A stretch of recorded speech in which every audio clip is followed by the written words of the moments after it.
Esta es la segunda parte de una serie que acabamos de iniciar titulada ¿Cuándo iniciará la tribulación?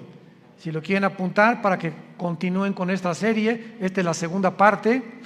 En la primera parte que compartí hace algunas horas, pues expliqué, di un panorama geopolítico de toda la situación que ha suscitado la invasión a Ucrania, la alianza rusa, China, iraní y Turquía, profetizada hace 2700 años, la forma como el mundo se ha desarticulado a tal grado donde pues ya realmente la gente están como borreguitos, siguiendo todo lo que se les dice, sin investigar, sin usar el sentido común, sin consultar con expertos acerca de todo lo que está pasando. En fin, vivimos un mundo muy difícil. Y una de las cosas más importantes es que la Biblia nos revela que vendrá sobre el mundo un periodo de tiempo de terribles catástrofes. No son comparables con nada de lo que en toda la historia, escuchen esto, ni siquiera con el diluvio universal de los tiempos de Noé. Porque vino el diluvio, ¿verdad? Y murieron inmediatamente todos los seres humanos, menos 8 personas, Noé, su esposa, sus 3 hijos y las 3 esposas de sus hijos. Pero lo que se viene en el mundo se compara en la Biblia con los dolores de parto de una mujer. Cuando una mujer entra en dolores de parto, ya casi al iniciar el 9º mes, vienen dolores, van aumentando hasta que se rompe la fuente y llega la criatura tan esperada con el último dolor. Cristo comparó estos dolores de parto como se iba a llevar a cabo o como se iba a suceder los elementos geopolíticos, filosóficos, religiosos en el planeta Tierra antes de que Él venga por segunda vez. Y Cristo nos enseña, y sus apóstoles también muy claramente, que debíamos mantenernos vigilantes. Dice en Lucas 21:30 en adelante, para que sean dignos de escapar. ¿De escapar de qué? Pues de la tribulación. ¿De qué otra cosa vamos a poder escapar, verdad? Porque hay personas que enseñan que la iglesia va a atravesar la tribulación. Pero cuando este estudio nos va a ayudar a ampliar nuestra capacidad de comprensión teológica y bíblicamente para entender que es imposible que la iglesia atraviese la gran tribulación. Nos vamos antes. Tal vez ahorita saliendo, tal vez ahorita en la noche, mañana, la semana que entra, no sabemos el día y la hora, pero ya los cascos del Apocalipsis se encuentran sonando en el cielo. Y a la voz del novio está gritándole a la novia: vengo por ustedes, prepárate, porque muchos en ese momento me dirán: Señor, Señor, y les contestaré: yo nunca te conocí. Hablamos lenguas, hicimos milagros. También los demonios pueden imitar los dones y pueden imitar los milagros. Nunca los conocí porque nunca hicieron mi voluntad. ¿Y cuál es la voluntad de un cristiano? Bueno, cuando se formó la iglesia, desde el inicio de la iglesia, Hechos 1:8, y recibirán poder cuando haya venido el Espíritu Santo y me serán testigos. Entonces, la voluntad de Dios es que tú y tú y tú y yo y todos los que seguimos a Jesús hablemos del amor de la cruz. Le hables a tu familia, le des testimonio de lo que Dios hizo en tu vida. Puedes comenzar con eso: fíjate que pues yo era así y era así, etcétera, etcétera. En la Navidad, en una fiesta, en un cumpleaños, y mi vida cambió. ¿Y por qué? Pues conocí a Jesucristo. Oye, pues yo también sigo a Dios, etcétera, etcétera. Y le contestas tú: ¿a cuál Dios? Los hindúes tenían 6 millones de dioses. Entonces la gente tiene muchas escapatorias, ¿verdad? Yo sigo a Jesús. Una vez le pregunté a una persona y le dije: ¿a cuál? ¿Cómo que a cuál? Le dije: mi cuñado se llama Jesús. O sea, dice, seguimos a Jesús. Bueno, hay cantidades de Jesuses, ¿no? Y el Jesús de la Biblia es otra cosa. Entonces vamos adiestrándonos para prepararnos para estar mejor listos para estos tiempos que vivimos. Muy bien. Muchas personas creen que el rapto de la iglesia va a ser el inicio de la tribulación. O sea, desaparecemos del mundo millones de personas y en ese momento comienza el anticristo a confirmar un pacto con los judíos y con varias naciones árabes. Sin embargo, no es eso lo que enseña la Biblia.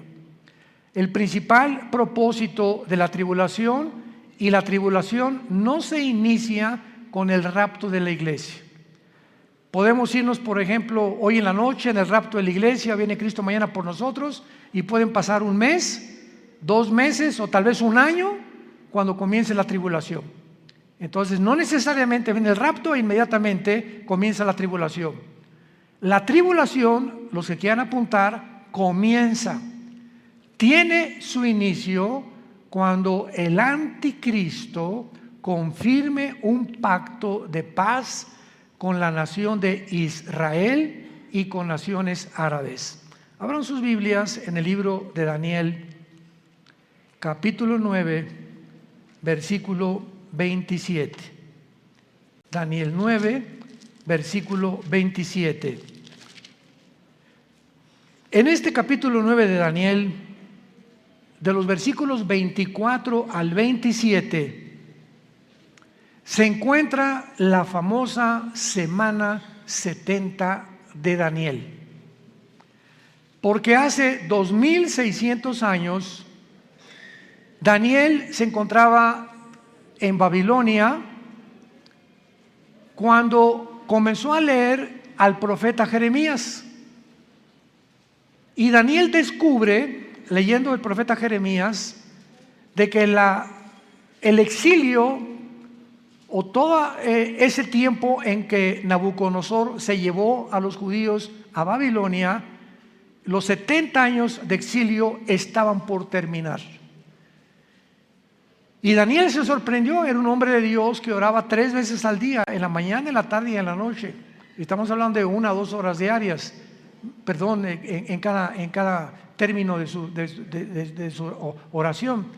Entonces se hinca Daniel en el capítulo 9 y comienza a orar a Dios.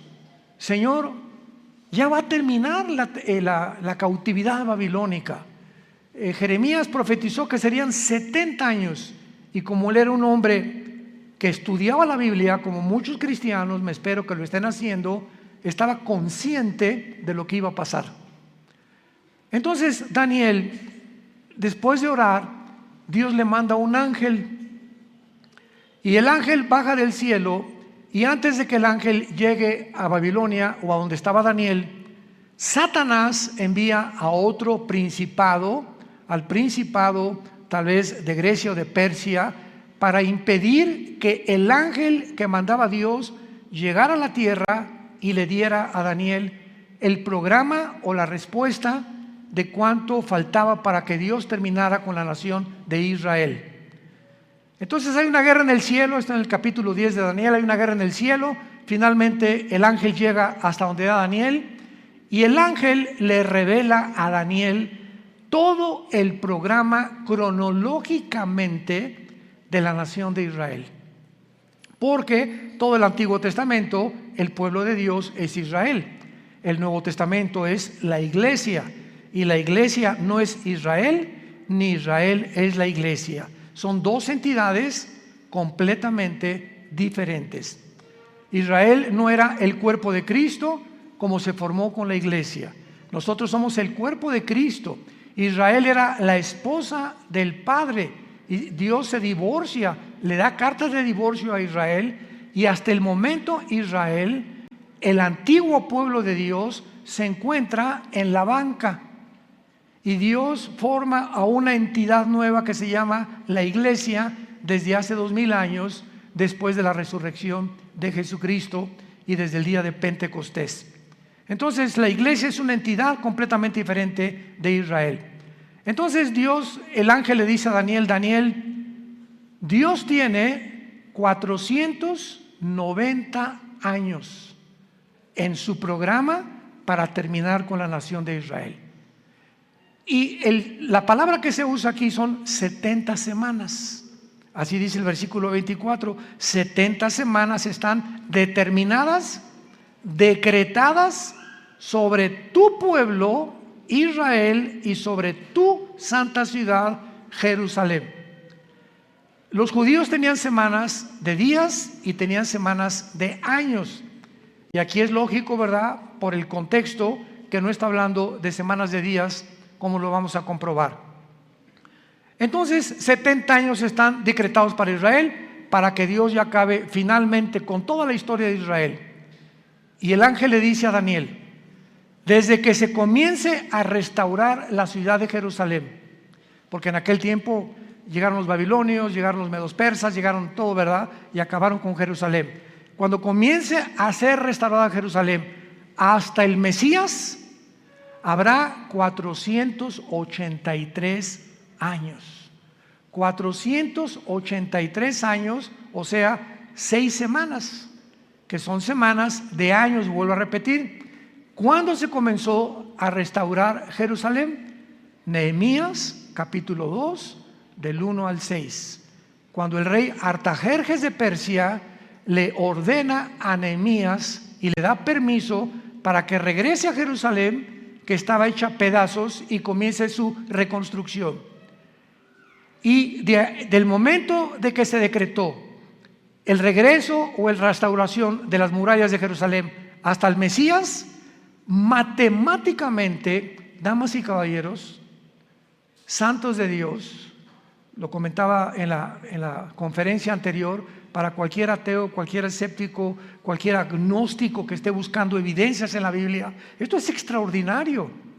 Fueron exactamente desde la reconstrucción de Jerusalén hasta la muerte de Jesús 483 años. ¿Faltan cuánto? Faltan una semana, o sea, 7 años. Por eso se llama la semana 70 de Daniel. Entonces, los judíos rechazan al Mesías y se interrumpe el reloj cronológico de Dios. Y le dice Dios a Israel: no me vas a volver a ver, Jesús, con las palabras de Jesús, hasta que digan Baruch Hashem Adonai Eloheinu, que significa en el hebreo: bendito el que viene en el nombre del Señor. Hasta que ustedes me reconozcan como Mesías, no vuelvo a tratar con la nación de Israel. Entonces Dios se vuelve y forma una nueva entidad llamada la iglesia. Y la palabra iglesia, eclesia en el griego, significa los que Dios llama fuera del mundo espiritualmente. Nos envía a Dios a su espíritu a morar dentro de nosotros para que tengamos el valor. No nos dio espíritu de cobardía, le dice Pablo a Timoteo, sino de poder y dominio propio, para que tengamos el valor de hablar del Mesías al mundo, de hablar del amor de Dios a mi familia, a mis suegros, a mis hijos, a mis padres, a mis compañeros de la oficina, en el bufete, en el consultorio médico, para hablar y decirle al mundo su necesidad profunda, intrínseca, de recibir al Salvador. Ese es el valor que una persona que no tiene a Cristo no testifica. Si tú te llamas cristiano y nunca has hablado de Cristo, dudo que tu cristianismo sea real. Muy bien. Entonces, esta semana que le falta Dios a tratar con Israel, se interrumpe por el periodo o la dispensación de la época de la iglesia, que tiene que durar 2000 años. ¿Por qué 2000 años? Porque de Adán a Abraham, 2000 años, de Abraham a Cristo, 2000 años, y de Cristo a cuando termina la iglesia, 2000 años, o sea, 6000 años. Dios creó el mundo, el universo, en 7 días, ¿se acuerdan? Génesis capítulo 2. Entonces, este séptimo día, dice el Salmo 90 y 2 de Pedro 3, que para Dios un día son 1000 años, y 1000 años es como un día. Entonces, Dios establece su reloj cronológico desde los 6 días de la creación, que son un símbolo de lo que va a durar la historia del ser humano en este planeta. 6000 años nada más. Y cuando entremos al milenio, al séptimo día, vamos a entrar al reino mesiánico, que serán nuestras vacaciones. Pero ya no vamos a hablar de eso ni nos vamos a adelantar. Es importante que nos ubiquemos ahorita en lo que estamos hablando de la semana 70 de Daniel. Entonces, Israel, ahí nos vemos.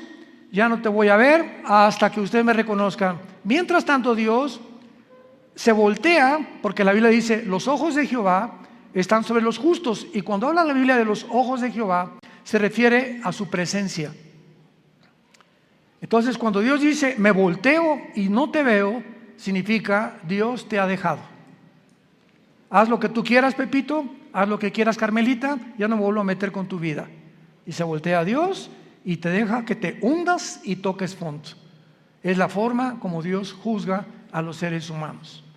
Si cuando venga tribulación y angustia me buscarás y entonces no responderé. Porque no es cuando tú quieras, es cuando oigas su voz, no te endurezcas. Y ahorita ustedes están escuchando la voz de la palabra de Dios. Entonces, adiós Israel, Dios forma a la iglesia y comienza Dios a trabajar con nosotros, con el Espíritu Santo. La iglesia tiene que llegar a su final. Porque si no llega a su final, ¿cuándo va Dios a regresar con Israel? Entonces, durante este tiempo de la iglesia, he oído a muchos predicadores que han dicho que ya Dios no tiene que ver nada con Israel, que la iglesia tomó el lugar de Israel y que Israel ya se olvidó de Dios. Yo siempre les digo, leer Romanos 9, 10 y 11. 3 capítulos del libro de Romanos de Pablo mencionan que Dios no ha acabado con Israel. A nosotros nos injertó en el olivo original, en el olivo natural que es Israel, y nosotros somos el olivo silvestre. No somos el original, fuimos injertados en el olivo y en las promesas que Dios le dio en el pacto abrahámico a Abraham. Entonces todas las promesas que Dios tenía para Israel se vuelven a favor de nosotros, menos la promesa de la tierra, porque la promesa de la tierra que Dios le dio a Israel se va a cumplir en el reino mesiánico.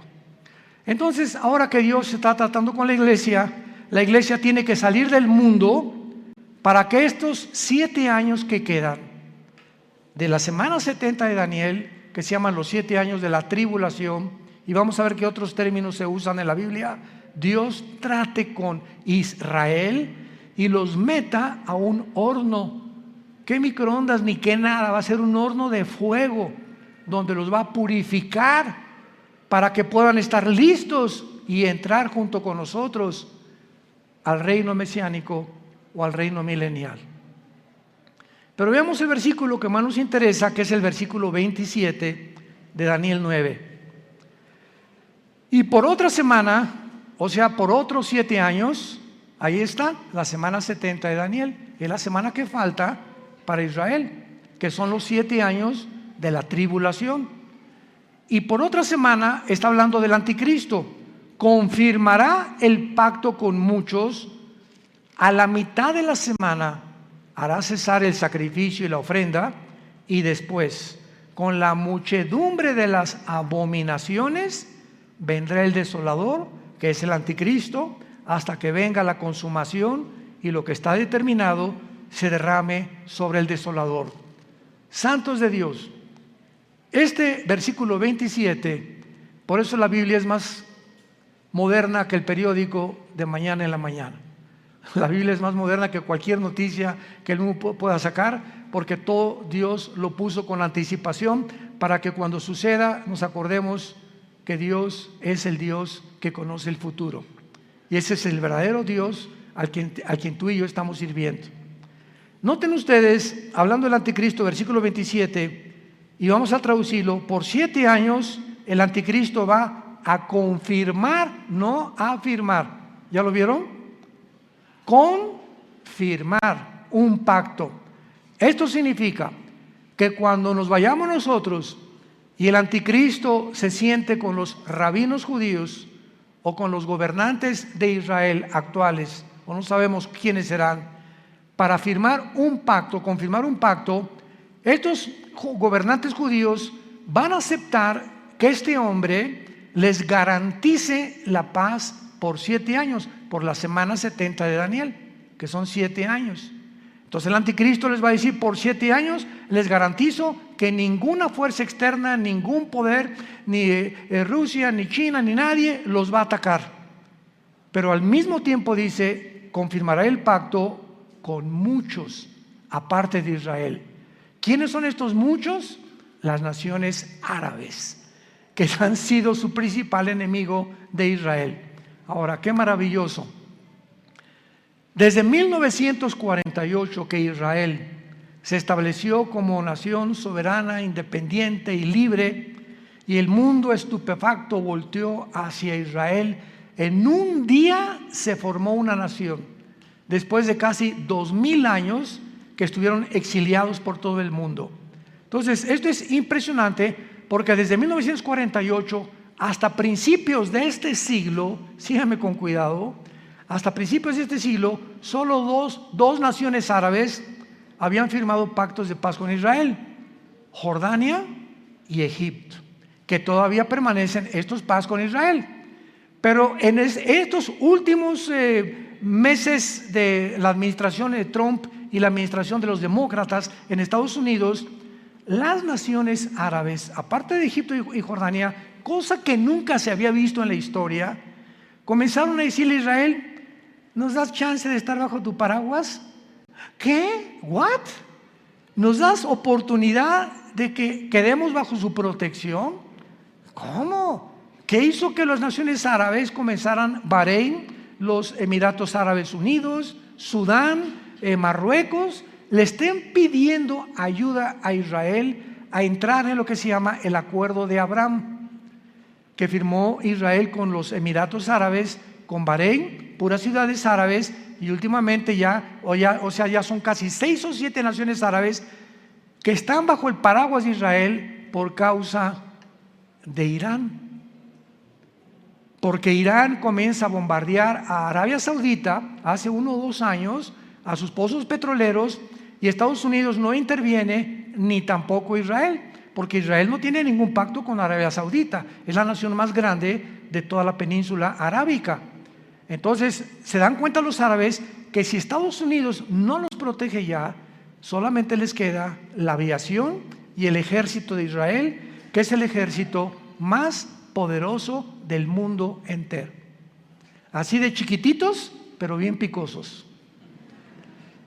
Entonces comienzan a pedirle ayuda a Israel: oye, vamos a hacer un acuerdo. Israel feliz, ¿verdad? Porque ahora Israel les da protección y se están protegiendo más y más y más. Y cuando dice que el anticristo va a firmar con Israel y con muchos, ya son 7 naciones árabes las que han firmado el Acuerdo de Abraham. Falta Arabia Saudita. Y Arabia Saudita, ahora que vino el presidente Biden a Arabia, todo el mundo, primero fue Israel, después fue Arabia, todo el mundo estaba esperando porque él venía a eso. Pues vamos a convencerlos de que firmen y se unan a Israel. Pues el jeque de Arabia Saudita le dijo al presidente Biden: no vamos a firmar ningún tratado de paz con Israel, porque tenemos una sola condición: cuando Israel haga la paz con los palestinos y Israel le permita a los palestinos poner un estado palestino dentro de Israel, firmamos el Acuerdo de Abraham, cosa que los judíos nunca van a hacer. Así que le están pidiendo, ¿verdad?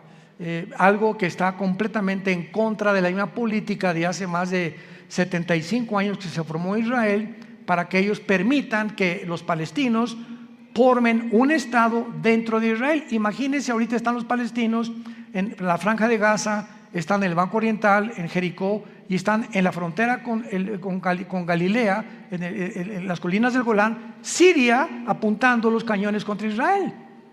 Entonces imagínense que en México haya 2 Méxicos. O sea que la península de Yucatán y Chetumal, etcétera, etcétera, le digan al presidente: pues nos independizamos del gobierno mexicano, pero vamos a estar dentro de la República Mexicana, pero con 2 gobiernos. Vamos a hacer completamente 2 gobiernos, y va a haber 2 gobiernos dentro del mismo terreno geográfico de la República Mexicana.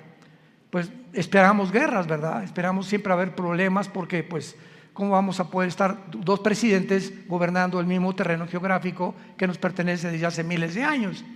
Entonces Arabia Saudita está ahorita completamente descansando, ¿verdad? Está en pausa hasta que Israel le conceda a los palestinos tener una nación dentro de Israel, cosa que va a suceder.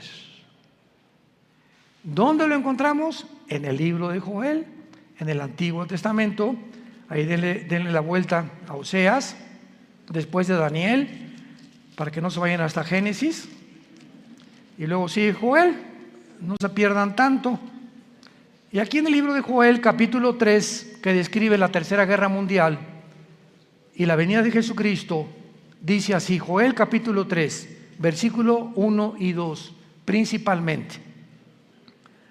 Porque he aquí que en aquellos días y en aquel tiempo en que haré volver la cautividad de Judá y de Jerusalén, reuniré a todas las naciones y las haré descender al valle de Josafat, o sea, al valle del Meguido, donde será y se librará la Tercera Guerra Mundial, conocida como la batalla del Armagedón, que se encuentra en Apocalipsis 16, del 12 al 14.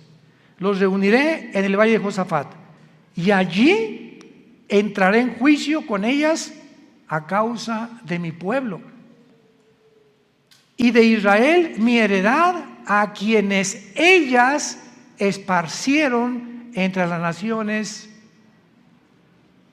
y repartieron mi tierra. Una de las razones por las cuales Dios se va a enojar con la nación de Israel es que van a acabar cediendo a la presión de otras naciones para permitir dos naciones dentro de una nación. Repartieron mi tierra, la tierra que Dios le prometió a Abraham, a Isaac y a Jacob. Muy bien, ahora veamos este famoso pacto de paz o tratado que confirmará el anticristo, porque hay 5 cosas claves de este tratado, los que lo quieran apuntar. Número 1, el tratado de paz que el anticristo va a confirmar con Israel será entre Israel y el anticristo, involucrando a naciones árabes. Número 1, involucrando a naciones árabes. Puesto que el anticristo tiene que surgir de alguna de las naciones que formaron el antiguo imperio romano, él será el principal protagonista. Ahora vean esto. Para los judíos el anticristo va a ser casi como un Mesías, porque para que hayan confiado que nadie los va a agredir y para que el anticristo tenga el poder de detener a naciones que sean contra Israel, es porque el anticristo va a ser un personaje sobrenatural, controlado por un principado completamente angelical, un principado de Satanás. Ahora esto es muy, muy importante, ¿verdad? Porque él va a ser el principal protagonista y él no va a permitir que nadie los ataque. Antes de que el anticristo firme este tratado, va a haber 2 guerras en Israel, que están mañana en el periódico delante de nosotros. La primera es la del Salmo 83. El Salmo 83 profetizó hace 3000 años que las naciones árabes que forman el círculo cercano a Israel, Egipto, Jordania, el Líbano, Irak y Siria, van a tratar de aniquilar a Israel por segunda o tercera o cuarta vez. Lo intentaron en el 48 cuando regresaron. Al otro día, cuando el primer ministro de Israel proclamó Israel como un estado libre y soberano, los atacaron. Al otro día, el 15 de mayo de 1948. Los volvieron a atacar en 1956. Los volvieron a atacar en la Guerra de los 6 días, 1967, junio del 1 al 7 de 1967. Y los volvieron a atacar en la Guerra de Yom Kippur, 1973. Cuando Yasser Arafat formó el movimiento para la liberación de Palestina, jurando en el decreto que tienen los palestinos: nunca permitiremos que podamos tener un gobierno en Israel sin Jerusalén. Imagínense nada más. Todos los diplomáticos, el presidente Bush, el presidente Carter, el presidente Clinton, el presidente Reagan, el presidente Trump, el presidente Biden, le han dicho a los palestinos, bueno, les damos la mitad de Jerusalén y les damos aquí, les damos allá, y ellos dicen, no, toda Jerusalén. O sea, cosa, ¿verdad? Me río porque es una imposibilidad. Como dijo Benjamín Netanyahu, que tal vez próximamente vuelva a recobrar el primer ministerio en Israel, Netanyahu dijo, el día que realmente nuestros enemigos quieran que les demos Jerusalén, vamos a tener lista la operación Sansón, así se llama, la operación Sansón. ¿Qué pasó con la operación Sansón? ¿Se acuerdan de la vida de Sansón? En Números capítulo 3 en adelante. Bueno, a Sansón le sacaron los ojos, una mujer lo debilitó en sus fuerzas por andar ahí de rabo verde, ¿verdad? Y el Espíritu Santo lo abandonó a Sansón, se quedó sin fuerza, y entonces los filisteos tenían como un circo, lo pusieron lo empujaron, a ver tu fuerza, etc., y comenzaron a burlarse de él. Y ahí Sansón, en medio de este espectáculo donde todos se burlaban de él, los filisteos, le dijo a Dios, Padre, por favor yo te pido, como un último acto de mi voluntad, llévame a donde haya 2 columnas, porque Sansón conocía el teatro filisteo, para que yo pueda derribar este teatro. Y entonces unas personas que lo guiaron, ¿verdad?, lo pusieron debajo de las 2 columnas, y entonces Sansón muere junto con todos los filisteos. O sea, Sansón tenía el ministerio de acabar con los filisteos, y fue hasta su muerte que terminó con ellos. En su muerte terminó con su ministerio. Entonces los judíos le llaman Operación Sansón. Si nos atacan, morimos junto con ustedes. Tenemos la bomba nuclear. Entonces Israel nunca va a permitir una invasión. Hasta este momento no lo ha permitido, y siempre ha ganado. Y nunca Israel ha sido el que provoca a sus enemigos. Nunca él ha buscado la guerra. Siempre se ha defendido de las naciones árabes. Con esto, para que no haya malos entendidos, no estamos hablando que somos judíos, porque ahorita no hay judío, no hay griego, no hay gentil, no hay italiano, no hay mexicano. En Cristo, en la iglesia, todos somos iguales.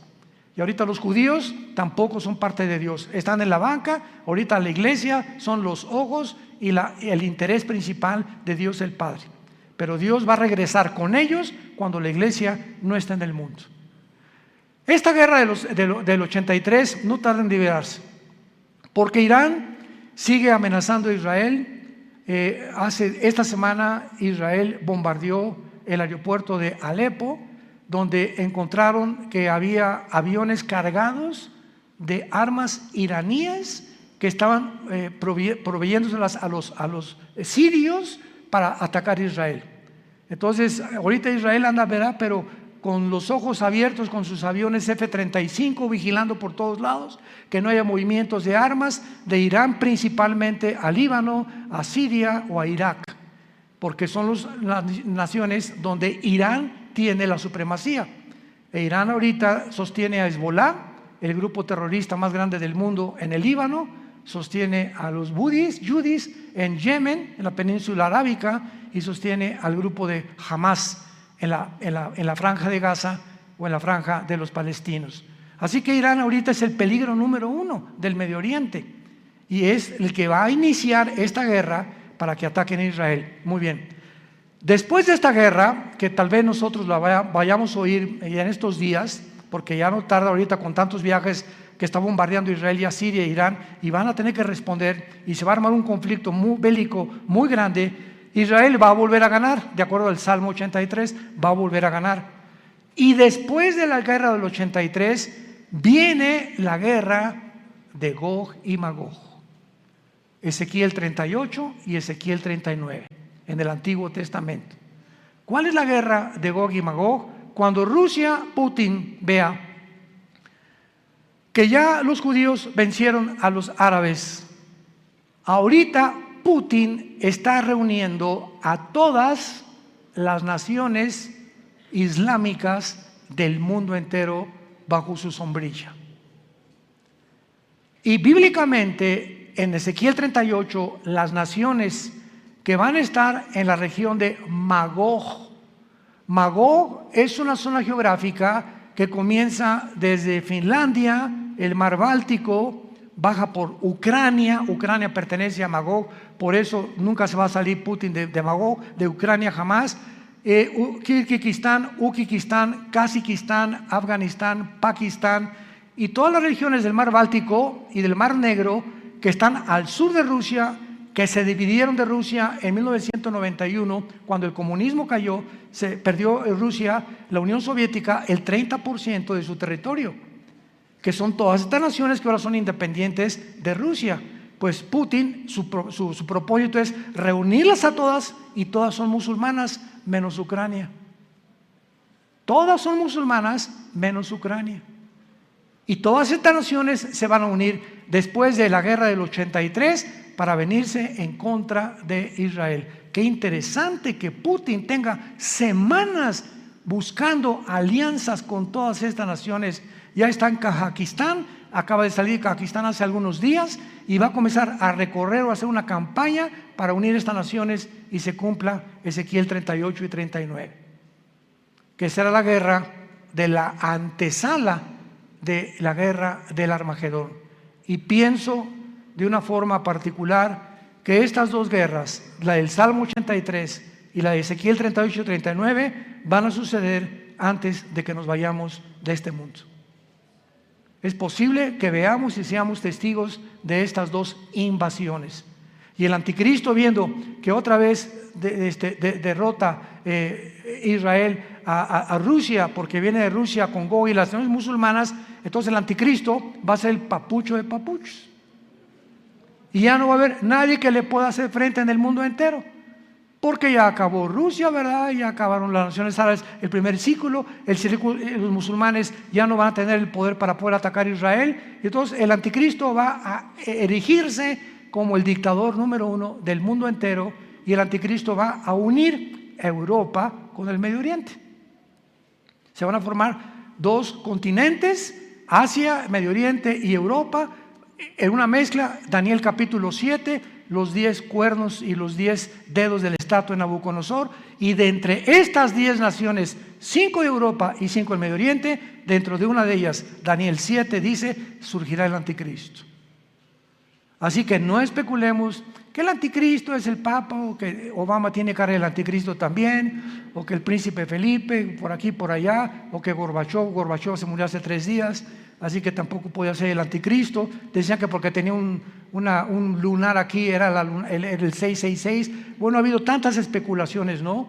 Nunca sabremos cuándo va a surgir el anticristo hasta que oigamos. Pongan atención, santos de Dios, hasta que oigamos. Se formó un G10, ahorita hay un G7. 5 naciones de Europa, viendo que ya no pueden subsistir por el gas que Rusia les está impidiendo tener ahorita el invierno de este año en la Unión Europea, ha aumentado el gas en cada nación de Europa 10 veces más. Entonces Europa se encuentra hundiéndose económicamente, y ahora sin gas, porque Rusia le está cerrando ya la llave por haber tratado de ayudar a Ucrania. Va a quedar Europa tambaleándose, ¿verdad? Y no hay mejor caldo de cultivo para un dictador que cuando una nación está en problemas, como lo fue para Adolfo Hitler. Adolfo Hitler en 1932-33 acaba de pasar la Primera Guerra Mundial, perdió Alemania en la Primera Guerra Mundial. Vino el caos económico en los 30s, donde la gente se está muriendo de hambre, y en medio de este caos Alemania estaba llena de comunistas, porque el comunismo comenzó en el 93 con los bolcheviques, con Lenin. Estaba sin trabajo, no había fábricas, y llega Hitler y crea la Volkswagen, que significa el carro del pueblo. Fernando Porsche fabrica los primeros carros Porsche, hace fábricas, saca Hitler a los comunistas de Alemania, y pues decía la gente, este es el hombre que estamos esperando. Siempre el engaño del populismo, ¿verdad? De los gobiernos populistas. Este es el que estábamos esperando, porque siempre desgraciadamente estamos esperando un hombre que nos saque del hoyo, y no hay nadie que nos pueda sacar más que Jesucristo, el Hijo de Dios, nada más. Entonces Hitler tenía el caldo de cultivo, ¿verdad? Igual todos los grandes dictadores que ha habido en la historia, Saddam Hussein, el que tú me quieras mencionar, surgen cuando el problema en la nación se encuentra completamente económicamente quebrantada. Y de ahí el que surja en la nación le estará eternamente agradecido que lo sacó del hoyo, pues el anticristo se formará y lo adorarán como Dios. De los milagros va a solucionar el problema de Europa, va a solucionar el problema del Medio Oriente, va a solucionar el problema de África, va a solucionar el problema del hambre, del clima y de todos los problemas que ahorita han sido insolubles. El anticristo tendrá la sabiduría, la destreza, el poder de poder realizarlo. Veamos en el libro de Daniel capítulo 8 lo que acabamos de comentar del anticristo. Porque aquí se escriben en estos versículos claramente los poderes del anticristo durante la tribulación. Daniel 8, 23 al 25. Está hablando de la persona del anticristo. Escuchen con mucha atención. Y al final del reinado de estos, cuando los transgresores lleguen al colmo, se levantará un rey altivo, de rostro y entendido en enigmas. Su poder se fortalecerá, mas no con fuerza propia, y causará grandes ruinas y prosperará, y hará arbitrariamente y destruirá a los fuertes y al pueblo de los santos. Con su sagacidad hará prosperar el engaño. En su mano y en su corazón se engrandecerá, y sin aviso destruirá a muchos, y se levantará contra el príncipe de los príncipes, pero será quebrantado, aunque no por mano humana. Rápidamente, para terminar, resalto estas características. En primer lugar, el poder del anticristo no será de él. Su poder se fortalecerá, mas no con fuerza propia, y lo explica Apocalipsis capítulo 13. Y Satanás le entregó su autoridad, y le entregó su poder, y le entregó su sabiduría al anticristo. Por eso dice, su poder se fortalecerá, pero no de él. Todo lo que él haga será porque estará completamente poseído por principados demoníacos. En segundo lugar, dice el versículo 23, que va a ser un rey altivo de rostro y entendido en enigmas. Apunte la palabra en hebreo, enigmas, que es chida. No chiro, chida. C-H-I-D-H-A, chida. Escuchen lo que significa la palabra chida. Significa dichos o cosas difíciles de resolver, problemas para la inteligencia común del ser humano. O sea, que él va a tener una capacidad sobrenatural, científica, filosófica, política, religiosa, que va a asombrar a la mente más brillante que pueda en ese tiempo existir en el mundo. Entendido en enigmas, su poder se fortalecerá, prosperará y hará arbitrariamente y destruirá a los santos con su sagacidad. Esta palabra sagacidad es la palabra sekel en el hebreo, S y con K, sekel, apúntala, que significa inteligencia para resolver crisis. Con su inteligencia para resolver crisis hará prosperar el engaño. O sea, todo su reino será de engaño, de mentiras, de promesas falsas, porque a los 3 años y medio, en lugar de los 7 años, entrará al templo judío, les permitirá reconstruir el tercer templo a los judíos, los traicionará a los judíos y comenzará la persecución. Mateo 24, 15 al 20. Así que nos encontramos, hermanos, ante un panorama delante de nosotros que es muy claro, porque será un pacto firme el que él va a confirmar. Va a iniciarse con 7 años de falsas promesas. Les dará a los judíos el derecho de reconstruir el templo, y a los 3 años y medio profanará el templo, persiguiendo a los judíos y a los cristianos que queden en aquellos días. Tenemos ante nosotros una película, por eso se llama el Apocalipsis. ¿Saben qué significa la palabra Apocalipsis? Viene del griego descorrer la cortina, es lo que significa, descorrer la cortina. Dios en el Apocalipsis nos descorre las cortinas que nadie con su inteligencia natural o humana puede penetrar en el futuro más que el Dios de la Biblia. Nos corre y nos abre la ventana para que nos asomemos y nos diga: he aquí, vengo en breve. Dichosos los que lavan sus ropas para tener derecho al árbol de la vida, y para que sepan que en cualquier momento vengo por ustedes, y muchos se arrepentirán, se jalarán los pelos al darse cuenta que era demasiado tarde, porque nunca hiciste firme tu vocación y tu elección. La puedes tú hacer en esta tarde a través de la convicción que el Espíritu Santo causa en tu corazón. Oremos. Te damos gracias, Padre y Dios de Jesucristo nuestro Señor, el gran pastor de las ovejas, por el pacto sempiterno. Oramos que Dios te haga hacer, que te motive y que tu pueblo pueda despertar, Señor, porque tu pueblo está dormido.